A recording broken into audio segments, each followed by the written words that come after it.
Saya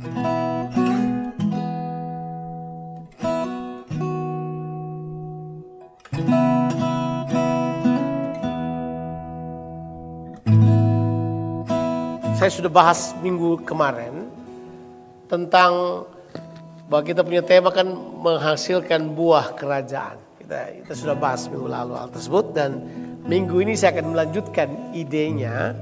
Jadi kita akan membahas tentang apa yang saya sebut dengan benih sebagai rahasia panggilan kita dan rahasia kita menikmati kehidupan sebenarnya. Jadi itu kita akan bahas. The seed is the secret of our calling, but also the secret for us to enjoy our life in Him, di dalam Tuhan. Nah, kita mesti paham beberapa hal tentang benih ini. Nah, saya sudah katakan minggu kemarin bahwa berbuah itu kan proses. Berbuah nggak terjadi satu malam, enggak. So to be fruitful, it doesn't happen in one night. No, nggak akan. Saudara nggak tanam hari ini biji apa? Ya apa aja, jagung bahkan nggak mungkin besok langsung saudara ambil buahnya, kan nggak mungkin. Ada sebuah proses yang panjang, dan bagaimanapun kita menilainya, buah sangat bergantung pada benihnya, betul nggak sih? Benih ini yang paling penting. Kalau benihnya buruk, buahnya pun akan buruk, itu jelas. Jadi benih ini penting untuk kita ketahui. Jadi memang betul ya, di Alkitab dari awal Tuhan sudah memberitahukan bahwa benih itu adalah bagian manusia. Itu dia. Bahkan Alkitab beritahu buat kita, masih di kitab Kejadian pasal 1, benih atau biji sama benih sama ya. Kalau saya bilang biji atau benih sama ya. Memang sih dalam budaya masa kini seolah-olah kalau ibu-ibu mau masak, dia potong buah atau apa, selalu bijinya dia buang kan. Jadi kita selalu anggap biji nggak penting toh. Padahal bagi Tuhan biji itu penting banget. Coba kalau sendiri semua biji nggak ada. Misalnya yang ada sekarang hanya buah yang tanpa biji. Ya GMO lah, kanker semua kita karena di situ. Karena memang bagi Tuhan biji itu atau benih itu apa? Penting sekali. You cannot underestimate the power of seed. Nah, coba misalnya kita baca dulu hal ini. Kita baca dulu Kejadian 1 ayat 29. Jadi setelah kita membahas tentang bahwa firman pertama yang Tuhan berikan pada kita adalah berbuah. Kita sudah bahas itu minggu kemarin. Nah, ayat 29 kemudian dia berkata begini. Berfirmanlah Allah, lihatlah aku memberikan kepadamu segala tumbuh-tumbuhan yang apa? Berbiji di seluruh bumi. Dan segala pohon-pohonan yang buahnya berbiji akan menjadi apa? Makananmu. Jadi bayangkan, segala sesuatu yang berbiji Tuhan bilang jadi apa? Makananmu. Ya, saudara tidak perlu berpikir bahwa ini adalah konsepnya Nestle atau konsepnya Seventh Day Adventist yang berkata dari situ kemudian kita dapat Kellogg's dan lain sebagainya. Tapi idenya sederhana bahwa makanan manusia itu dikatakan bahwa diberikan benih atau biji. Biji itu jadi makanan manusia. Itu luar biasa. Jadi kita seringkali melihat bahwa biji nggak penting, benih nggak penting. Padahal ini salah satu misteri kerajaan Allah adalah benih, itu misterinya. Bahkan ini dia. Seluruh bumi berfungsi berdasarkan prinsip benih. Seluruh bumi berfungsi berdasarkan apa? Prinsip benih. Saudara, itu disebut benih. Manusia disebut benih, betul gak? Manusia disebut apa? Benih. Keturunan manusia disebut apa? Benih. Itu jelas, itu bukan sebuah statement gampangan, enggak. Tapi itu memang disodorkan kepada kita sebagai bahagian. Dan ini Tuhan sudah katakan. Di bawah kolong langit ini ada sebuah hukum yang akan terus berlangsung. Namanya hukum menabur dan apa? Dan menuai. Yang ditabur apa? Benih. Ya kan? Gak ada yang tabur nasi. Gak ada. Gak ada yang tabur daging. Gak ada. Benih yang ditabur. Jadi di bawah kolong langit ini ada sebuah hukum yang gak bisa gak bisa dilepaskan. Ini namanya kita sebut hukum universal. saudara dan saya akan tunduk pada hukum universal tersebut. Hukum itu adalah menabur dan apa? Menuai. Orang hanya akan menuai apa yang dia tabur. Itu jelas, itu prinsip yang kita tidak boleh anggap remeh. Nah, masalahnya adalah kita tidak pernah melihat benih ini penting buat kita. Nah, sekarang pertanyaannya, apa yang Tuhan berikan pada saudara? Benih. Saudara dan saya dilahirkan kembali oleh benih firman Allah. Kita sudah bahas itu beberapa waktu yang lalu. Di dalam kitab 1 Petrus pasalnya kedua, ayatnya ke-22 dan 23. Bahwa kita ini dilahirkan kembali oleh benih. Dan kemudian kita sendiri adalah benih.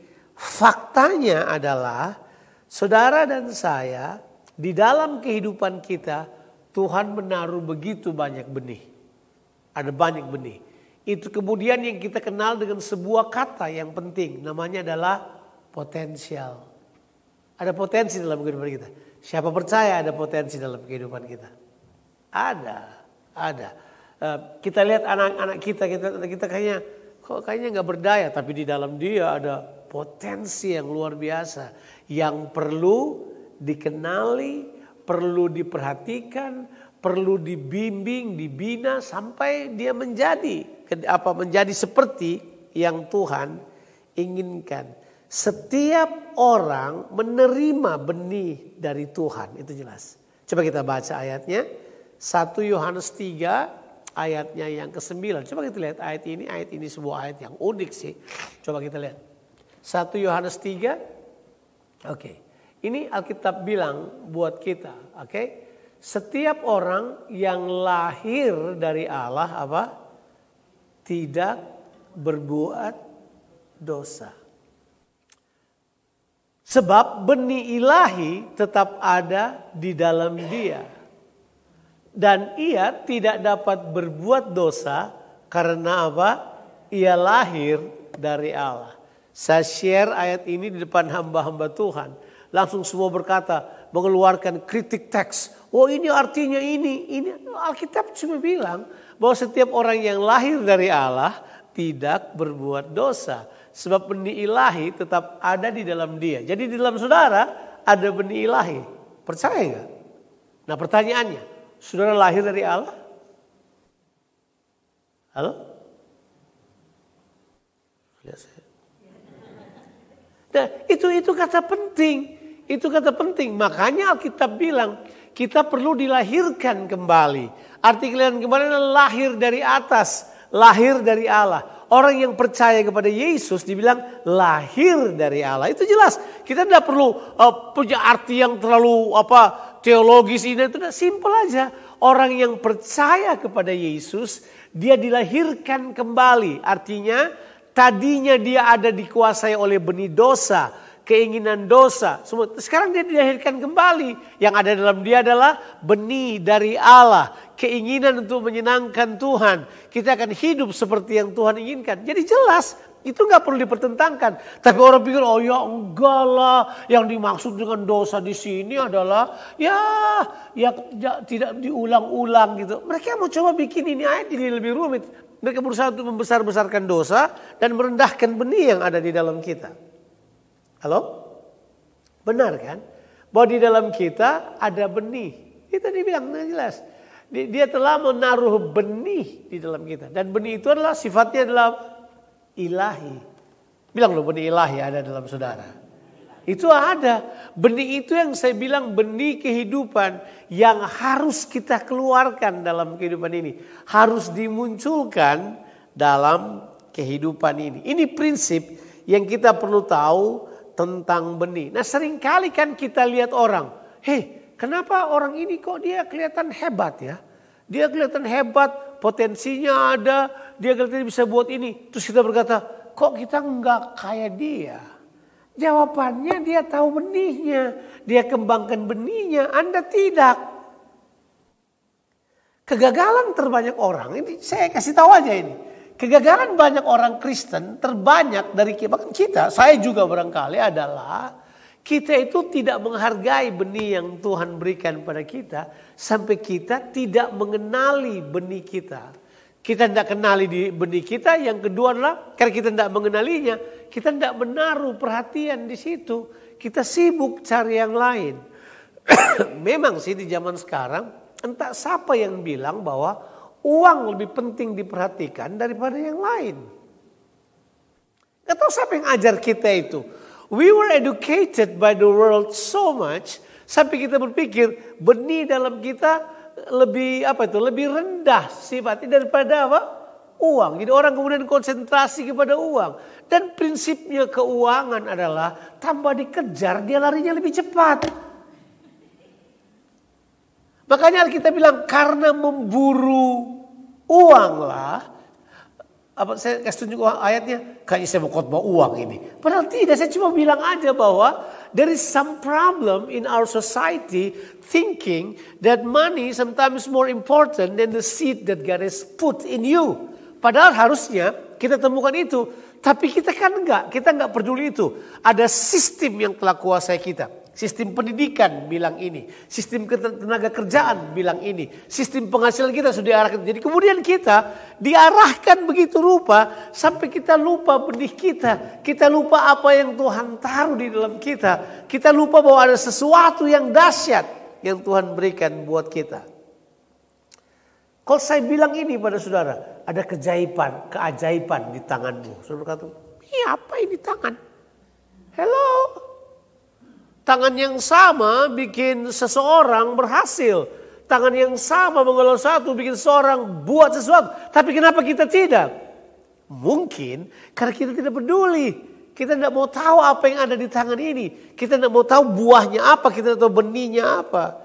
Ada keajaiban di jari-jari kita. 10 jari kita melakukan apa itu? Sanggup melakukan perkara-perkara yang ajaib. Ini penting. Tapi masalahnya adalah mereka enggak diperhatikan. Mereka enggak dikenali. Mereka tidak dikembangkan. Iya.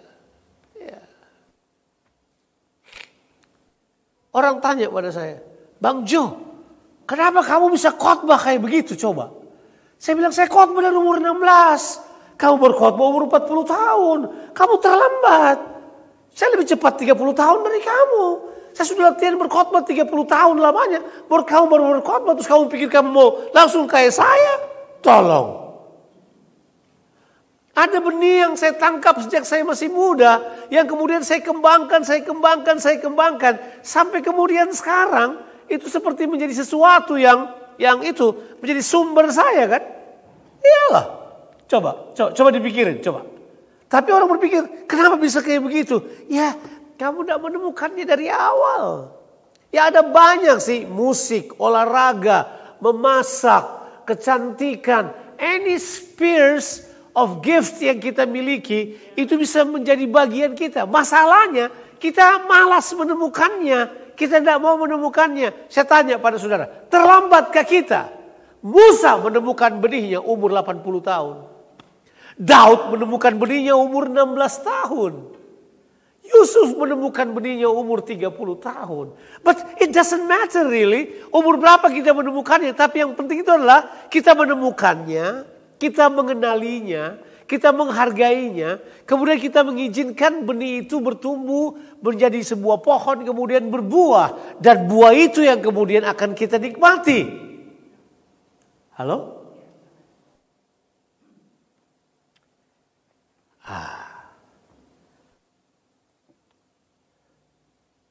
Kalau saya bilang ini, jawaban bagi kemiskinan bukan ada di luar orang itu, tapi ada di dalam orang itu. Dia perlu dibuka aja supaya tahu bahwa jawaban dalam kehidupannya ada di dalam dirinya. Jangan tunggu ada mujizat orang lain bawa makanan gratis buat kamu gitu loh maksudnya. Iya kan? Ada orang yang berpikir bahwa, oh kalau saya dapat lotre, hey come on. Oh kalau kemudian ada tiba-tiba saya lagi jalan kemudian tersandung kepada bongkahan emas. Lu nonton film kebanyakan. Tapi memang betul. Kita harus paham bahwa keajaiban itu sebenarnya kalau kita perhatikan ya. Orang menyebutnya keajaiban. Saya menyebutnya setelah belajar benih, itu adalah ini. Itu adalah benih yang ditemukan. Sesuatu yang ditemukan oleh orang. When something happen, kita menemukan benihnya, kemudian benih itu mulai bekerja dalam diri kita. Karena benih pasti bekerja anyway kalau dia ditabur. Betul kan? Betul kan? Makanya saya selalu bilang sama mengapa kita digaram sangat mengutamakan yang kita sebut serve. Kenapa kita mengutamakan? Masih ingat ya? Kita kan ada namanya apa? Ada tiga S-nya kita itu. Stay simple, stay connected, dan stay serving. Artinya, mengapa kita mau semua orang terlibat pelayanan?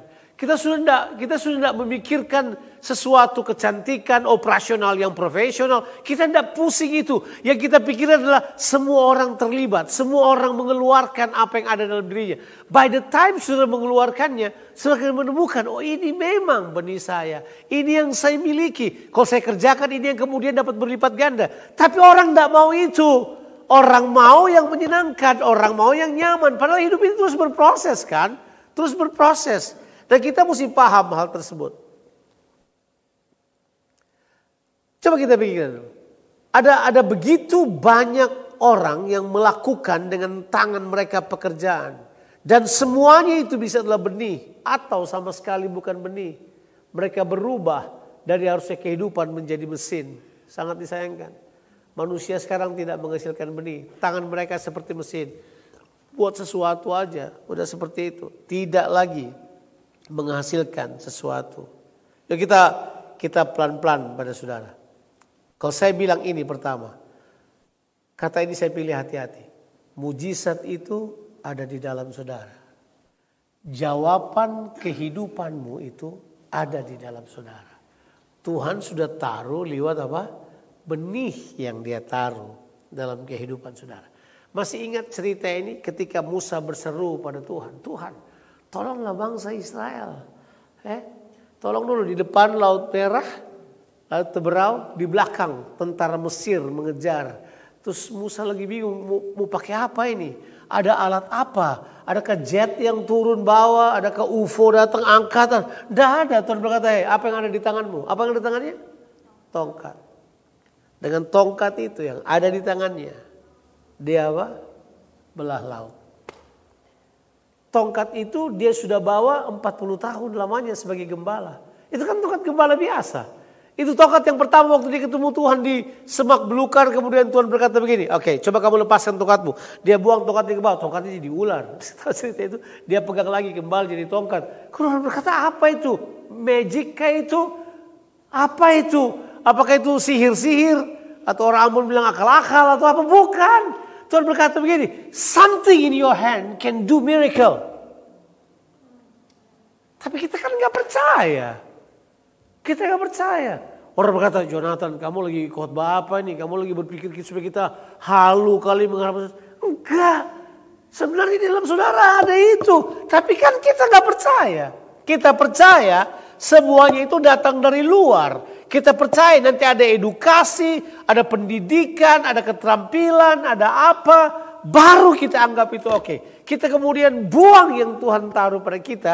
Kita ganti dengan apa yang dari luar masuk ke dalam kehidupan kita. Saya tidak menyalahkan pendidikan. Tapi sistem pendidikan sebenarnya arti daripada edukasi tahu kan? Education tahu bahasa latinnya. Educare. Tahu artinya educare. Mendorong sesuatu dari dalam keluar. Itu educare sebenarnya. Educare itu sama seperti apa? Menyalakan lampu di dalam. Jadi lampu menyala di dalam untuk bisa mengerti yang di luar. Itu educare. Itu namanya edukatif sebenarnya. Itu namanya education sebenarnya. Jadi Tuhan menyimpan di dalam diri kita sekalian. Waktu dia menciptakan kita. Benih-benih yang harus kita kembangkan sedini mungkin. Makanya begini, kalau orang tanya itu idealnya. Tapi kan memang betul, tidak semua orang menemukannya sejak dini. Tidak semua kan, tidak semua. Tapi kita perlu sadar bahwa kita kadang-kadang mesti temukan hal tersebut. Ada waktu-waktunya Tuhan bawa krisis yang luar biasa untuk orang menemukan panggilan-panggilannya. Betul kan? Ya kan? Kemarin waktu pandemi muncul tuh keahlian-keahlian yang gak jelas. Tapi pokoknya muncul. Although it's only a survival kit buat kita. Tapi itu kemudian jadi sesuatu yang kita temukan. Ternyata saya bisa ini, saya bisa itu, saya bisa ini, saya bisa itu. Nonton is it American Got Talent atau apa. Ada seorang anak kecil umur 14 tahun jadi ventriloquist yang hebat. Terus dia baru menemukannya during what? During pandemi. Oh kau baru 2 tahun tapi selama pandemi karena gak bisa bikin apa-apa. Kalau kamu fokus kepada sesuatu pasti jadi. Tapi kan kita gak mau buat hal tersebut. Coba kita pelan-pelan untuk ikuti ini. Tuhan menginginkan kita menemukan benih itu. Bulan Oktober yang lalu Tuhan berbicara kepada saya bahwa hey, you have to protect your seed. Itu Oktober. Kamu harus menjaga benihmu. Ya, kadang-kadang waktu Tuhan bicara pada kita, saya mau tanya, benih apa ini? Kan yang tercepat saya pikir kan anak-anak saya. Itu tercepat, itu benih saya kan. Anak-anak saya adalah benih saya, itu jelas. Ya. Tapi garam kan juga benih saya. Iya kan? Garam kan ini benih yang muncul dari pelayanan saya dan Ina. Ya kan? Di tengah-tengah kesulitan kita pada waktu itu, kita sudah cerita. Kemudian garam lahir. Kemudian lahirnya dengan cara yang unik lagi. Tidak biasa. Tapi kemudian kita tidak pernah bikin apa-apa mengenai ini. Tapi kalau dihitung-hitung sekarang, garam itu hampir ada di separuh Indonesia loh. Ada pemuritannya. Padahal kita nggak bikin apa-apa. Kita tidak bikin denominasi, kita tidak bikin organisasi, kita tidak bikin apa-apa. Tapi orang datang dan mereka buat komunitas-komunitas kecil di mana-mana. Terus kita pikir, wow. Sekarang Tuhan berkata buat saya, you have to protect your seed. Kamu jangan biarkan dia kayak begitu. Mengerti ya dia mesti protect your seed. Kamu mesti jaga, artinya kamu mesti tabur, kamu mesti tunggu, kamu mesti perhatikan, kamu harus kembangkan, kamu harus memikirkannya. Sebab kalau biarkan dia kayak gitu, dia bakal mati. Betul kan? Enggak ya. Tapi ada hal yang lain yang harus kita perhatikan. Nah, kita perlu paham beberapa hal ini. Bahwa kita harus menemukan benih kita. Yang kedua, kita harus mengembangkan benih kita. Itu penting. Itu yang kemudian harus menjadi bagian dari kita. Nah, saya dengan cepat akan tunjukkan pada saudara ada beberapa prinsip yang tersembunyi dalam sebuah benih. Ada prinsip yang tersembunyi. Oke. You will eat the seed that God has given you. Kamu akan makan benih itu. Artinya benih itu adalah tempat memberimu makan. Karena benih yang adalah keahlian, kemampuan, karunia, itu yang akan memberi kamu makan. Itu yang akan memberi kamu hidup. Kamu akan memakannya. Tapi kamu harus menaburnya. Kamu harus menaburnya. Oke. Di Alkitab ada banyak kisah yang Tuhan beritahu. Misalnya, waktu Tuhan berkata tentang kepada seseorang diberi talenta, ada yang diberi 5, ada yang diberi 2, ada yang diberi 1. Tebak apa perbedaan 5, 2, dan 1? 2 dan 5 sama. Apa yang mereka buat? Begitu mereka terima talentanya, mereka menjalankannya. Bilang dulu menjalankannya. Menjalankannya itu artinya adalah mereka berupaya mengenai hal tersebut. Terjemahan bahasa Inggrisnya, they do business about it. Ya, they multiply it. Jadi mereka, misalnya 5 saya punya, saya kasih ke Joni, saya kasih ke Lala, saya kasih ke, kalau lupa namanya sih, Natalia, saya kasih ke Ibu Lili, saya kasih ke Ibu Hetaria, kasih. Ya. Setelah saya kasih, cek. Apa ada di dalam saya enggak? Enggak ada. Tapi waktu saya kasih ke mereka, itu yang disebut dengan prinsip investasi. Prinsip menanam. Tahu artinya investasi? Menanam modal. Jadi kamu kemudian invest kepada orang lain.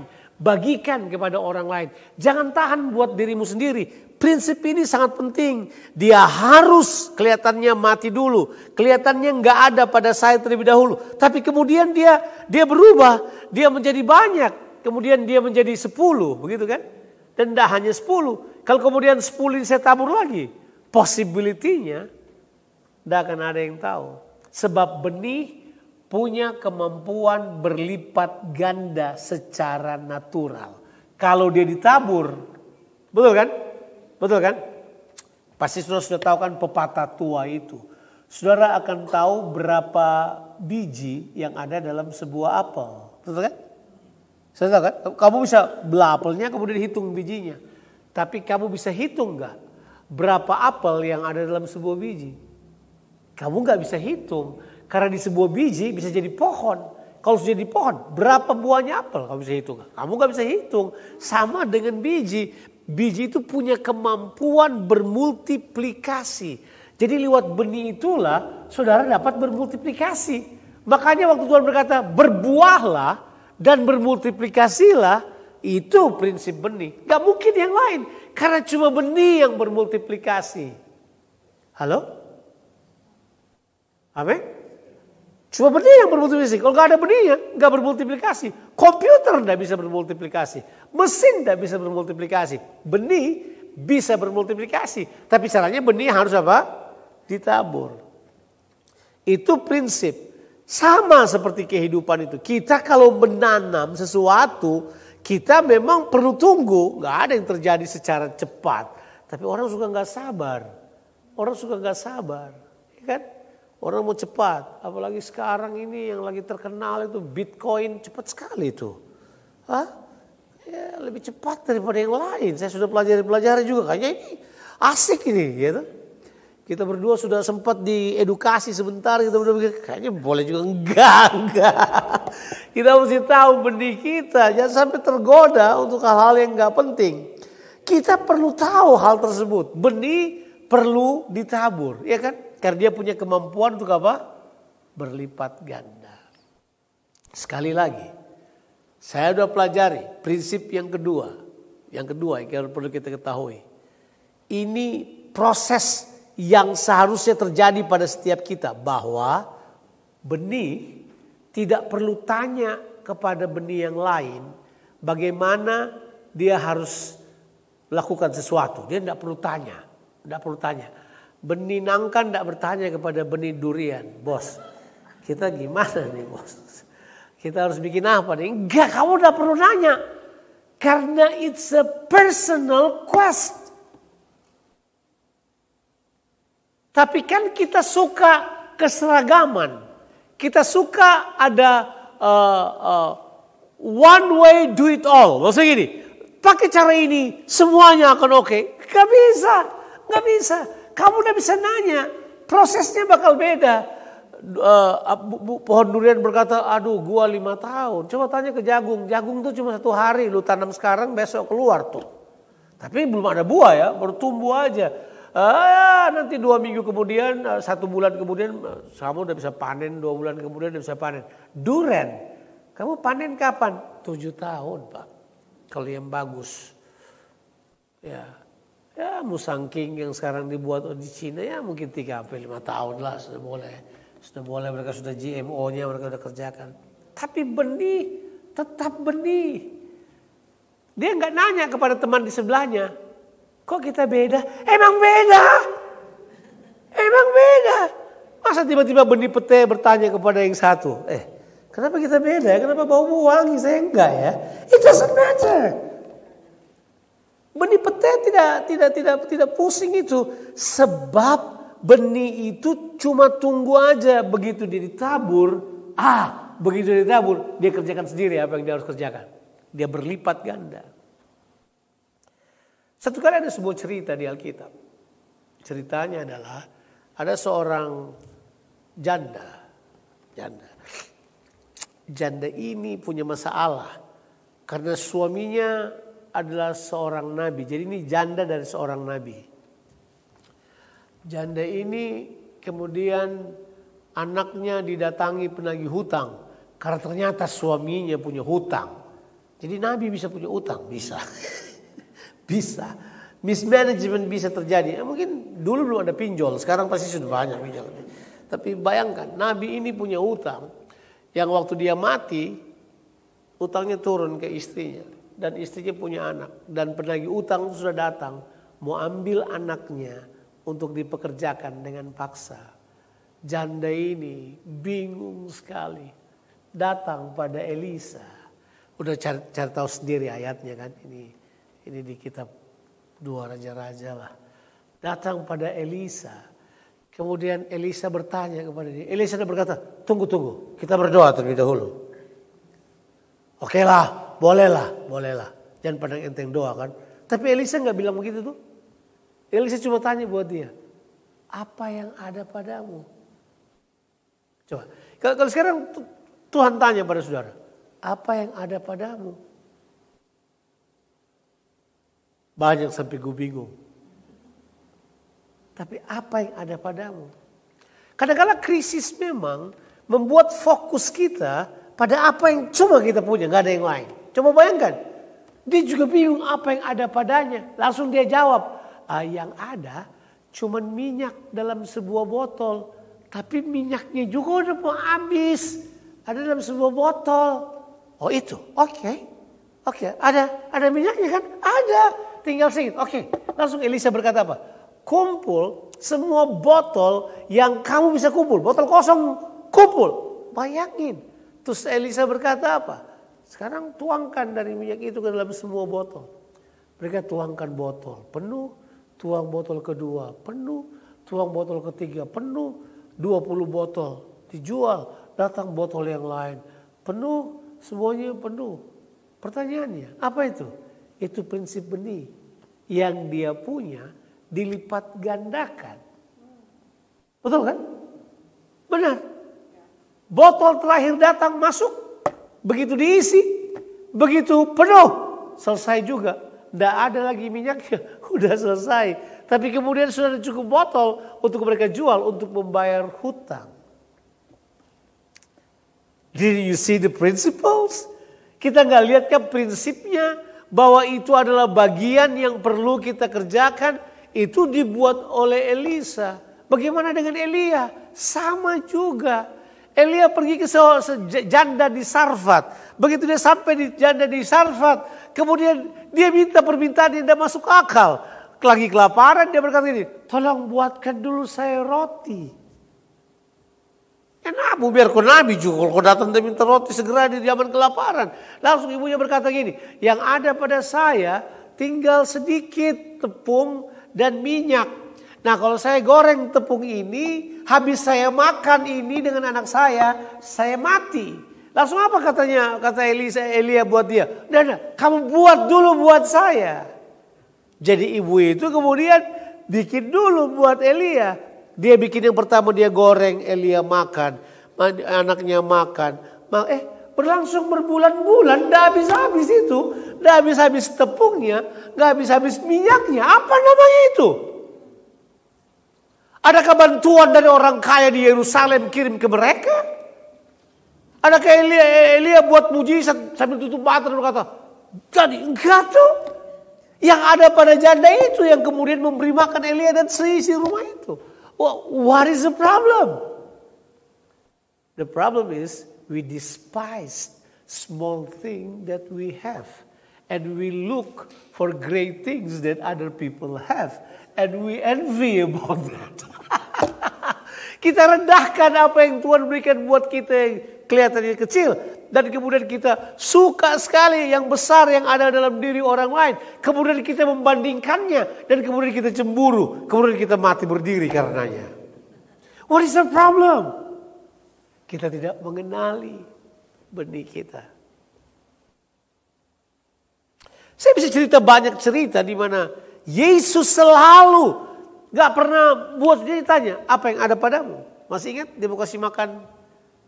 Bayangkan dia ini 5.000 orang ini sudah tunggu. You have to understand, hungry people are angry people. Coba orang kalau lapar darah tinggi naik semuanya itu.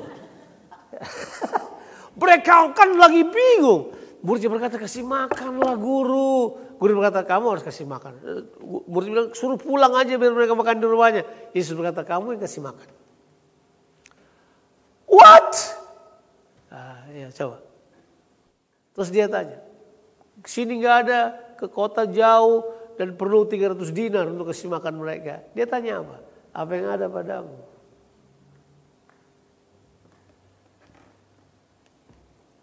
Lima roti jelai dan 2 ikan. Bilang dulu, 5 roti jelai.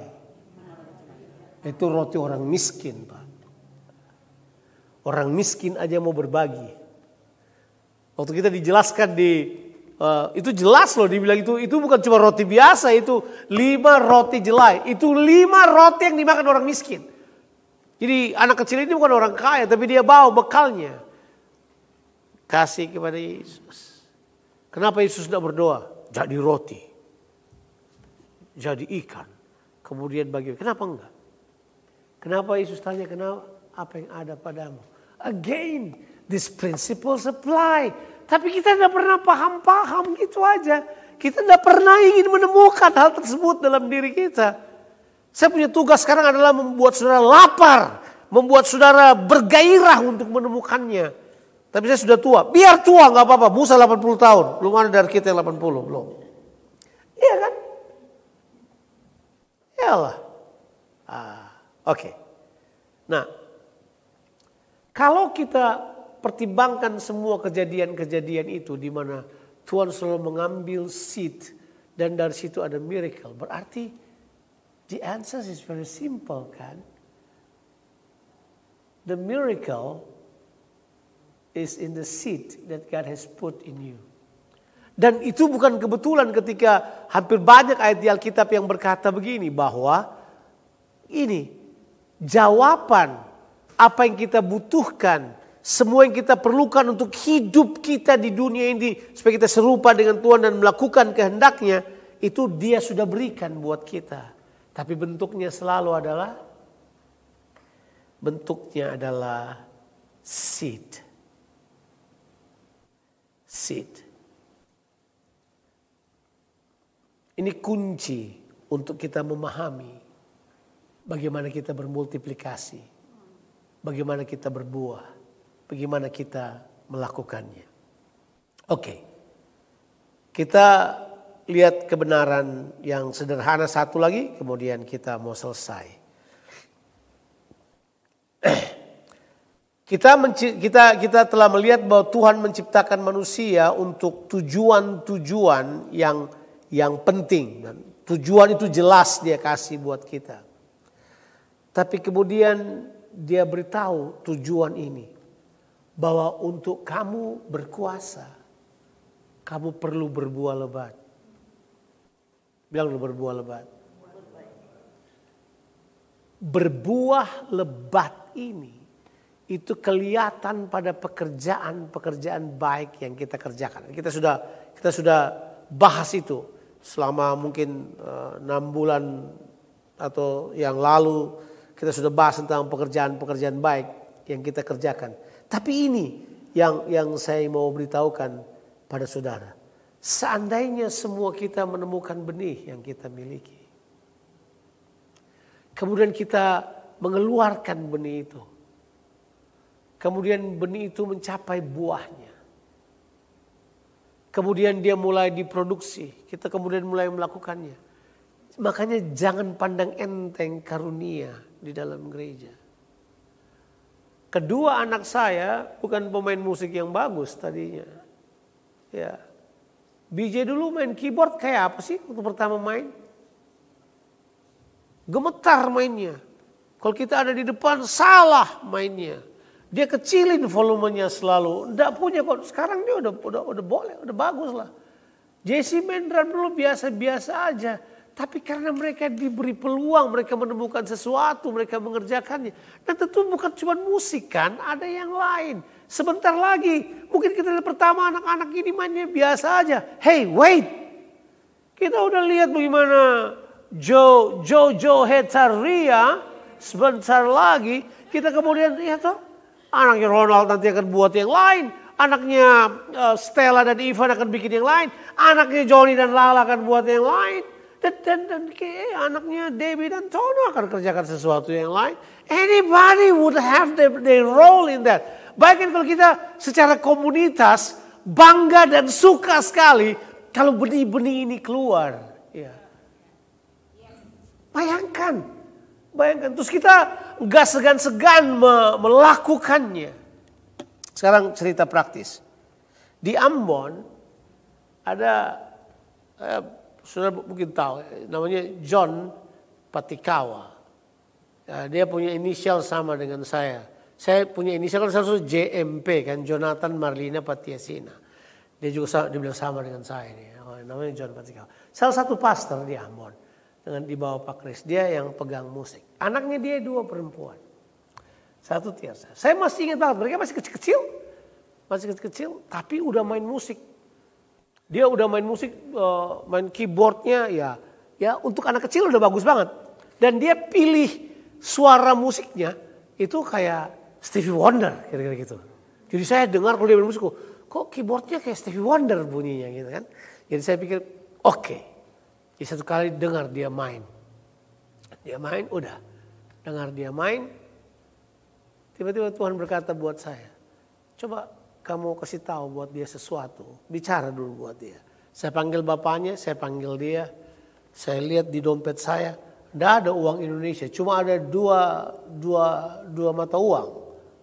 Ya, tersimpan di dompet kan tidak terpakai, tetap ada di dompet. $100 Australia sama $50 Singapura kalau nggak salah. Jadi kemudian saya keluarkan uang itu dan saya berkata buat kedua anak ini, kamu akan menjadi seorang yang mengeluarkan talentamu dengan sangat baik. And I will pay top dollars to sit down. Saya akan bayar uang banyak untuk dengar kamu main. Saya kasih dia uang $100 dan $50 sebagai benih. Mereka masih kecil. Singkat cerita, udah lewat. Kita pergi khotbah di Jogja kemarin. Kita khotbah di Jogja. Nah, saya musisi kan. Jadi saya tahu kalau dia bagus. Jadi, nah gedungnya itu agak aneh. Jadi pemain drumnya itu tersembunyi di balik tembok. Jadi main musiknya dalam hati gue, siapa nih pemain drum? Main drumnya udah kayak pemain yang ada di festival jazz begitu kan? Siapa ini? Saya bakal tahu kan, saya bakal maju ke depan mau khotbah kan? Iya. Begitu saya naik, saya balik gini, ya main drum perempuan. Begitu saya berpikir lagi, ya ampun ini John Patikawa punya anak. Kalau memang orang menemukan talenta anaknya dan kemudian mereka mengasahnya dari muda, bayangkan. Nah, kita berkata, anak-anak kita aja. Enggak. Di dalam kamu juga ada talenta, kamu harus keluarkan. Kamu harus ajar anak-anakmu. Tapi kamu juga jangan berkata, biar anak-anak kita aja, kita nggak usah. Ya kan? Ya kan? Harusnya kita punya semangat itu. Karena seperti yang saya bilang, Musa 80 tahun. Elisa 40-an tahun. Nabi-nabi itu mereka umur-umur segitu. Nggak muda-muda. Mereka baru kemudian menemukan the calling of their life because of the seed of God in them. Saya berdoa supaya kita adalah orang-orang yang memang mau berpikir ini loh, ini benih yang penting. Kita mesti sadar dulu. Ya. Nah, kita belum coba berdoa, mungkin kita berdoa, kira-kira Tuhan benih kita berdoa apa? Atau siapa tahu kita berdoa apa begitu, kita kan nggak tahu. But the point is very clear, bahwa Tuhan mau kita mengembangkan hal tersebut. Tuhan mau kita menjadikannya sesuatu yang kita kenali, kemudian kita hidup di dalamnya. Karena again, orang suka berharap mujizat yang datang dari luar. Tuhan berkata begini, if you find out what is your seed, probably the miracle inside that will help you. Menjadi jawaban buat kita di masa yang akan datang. Tuhan Yesus memberkati kita sekalian. Amin. Tidak usah khawatir, saya baru berkhotbah 45 menit kok, belum lama. Ini terlama yang saya lakukan di dan Denok. Tuhan Yesus memberkati kita sekalian. Mari kita berdoa.